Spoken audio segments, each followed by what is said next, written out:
Yeah, mga do, andito na naman tayo, bungkalan, isdaan. Grabe yung bunga ng sitaw, oh. Grabe ho, ito ho, wala dito lupa, puro lang to basurang nakabaon. Karton, obviously.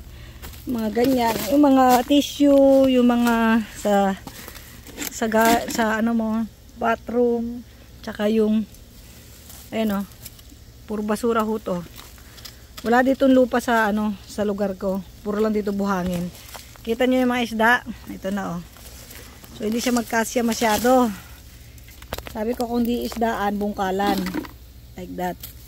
Kung napanood nyo naman yung video ko, no? Ito ko sa mga isda ako nahuhuli. Tulad nito. Kasi kailangan natin siyang hatiin dahil pag din ito hinati, hindi siya masyadong magkakasya dito. Ito pwedeng okay na, no? Ito kasi para habang nabubulok yung isda. Bagong huli ho yan, pulang-pulahasang yan, no? Ayan, no? Pulang-pulahasang. Bagong huli.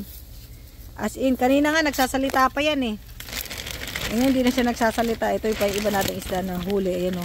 Ito. Mukha siyang hito. Uy, sayang yung maliit na yun ah. Nakawala ah. Ay nawala. Nandiyan ka. Dugyutan ka na. Masarap to eh. Ay sayang. Nandito siya sa dano. Ay wala na. Dito ko na sa lupa. Tinatamad na ako magano. Hardtail yun na maliit oh. Ay sayang. Wala na. Bawang ka na sa lupa. Yan, pag ibabaw nyo sa lupa, huwag nyo bastang tabunan. Ito yung ano, timbang mabigat, no? Huwag nyo basta itapon dyan. Kasi, maamoy pa rin yan ng mga possums. Alam po yung possum. Possum, yun yung mga, ano, uri ng daga. Pero, ito yung mga, lagyan nyo ito, tulad nito. Buti lang, meron na to dito. Yung mga, ano tawag dito? Mga damo-damo na nabubulok. Yan, o. Ilagay natin yan dyan. Sama mo yan dyan, no? Yung mga damo na yan. Actually, itong mga damo na to, matibay to. Mabubuhay pa rin to. Pag binaon mo sa ganyan. Pero, hayaan mo na. Tatabesin mo rin naman yung damo na yan later on. Yan, lagay mo yan dyan. Tulad yan, no? Yung mga yan. Yung mga nabubulok na ito. Tingnan nyo, naghalo-halo na ho yung naman tawag ito, yung tubo. Yun, yung tubo ko. Halo-halo na yung tubo, yung papaya. Ayun o. Yung papaya ko, tingnan mo. May bunga. Ayun o. May bulaklak. Pabunga na siya. Tingnan nyo naman. Magkakatabi na sila dito. Nag-aagawan sila ng sustansya. Pero dahil nga sa maraming sustansya, kaya hindi nila, kaya nilang tumubo, mabuhay. So, ang gagawin natin, huwag nyong kakalkalin yung, ito, halimbawa, yung sa paligid na lupa. Huwag yan. Kasi, pag yan ang kinalkal mo, bababaw yung hukay mo. Dito ka magkalkal sa kabilang side. Yan. Dito. Tulad nito, yung pinagbulukan nito. Yan o, yung karton o. Medyo pabulok na rin yan. Yan, sama mo yan dyan. Tapos, lagyan mo ng konting lupa-lupa. Pag iaano mo siya, pag ibabaon mo. Huwag yan.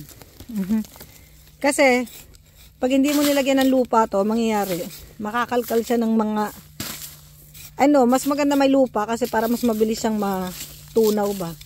Mabilis siya mabulok. Kumbaga parang dinaon mo na rin siya sa ano, lupa na may mga ano ito, bula-bulate. Yan. Tambakan natin ng ganyan. Yan o. Sa gilid-gilid niya. Para yung possum, hindi niya talaga maaamoy. Kasi yung mga ano na yun, animals na yun, sa gabi yun buhay eh. Sa gabi sila active. Ngayon, kung maaamoy nila yan, hukay, talaga nilang binaon mo. Kaya mangyayari, di ba may hukay kang malalim. Actually, mga timba lang din ho yun. Yung timba ko na nakabuon sa lupa. Yan o. So, yung timba ko yan, siya yung nakalagay dyan nito. Ang gagawin mo, mabigat tong timba na to.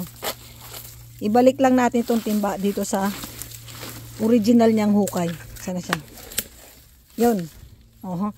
Balik mo siya dyan. Yan o. Yan. O edi may instant hukay ka. May instant ka rin butas. Ayun na siya. O diba? Ang gawin mo yung gilid. Yan o. Takpan mo yung gilid. Kasi pag hindi mo siniksik yung lupa sa gilid, maamoy yan ng mga possum. Yan o. Tulad yan o. Lagyan mo ng cover up sa gilid. Yan. Para hindi siya maamoy nung daga. Hindi siya hukayin.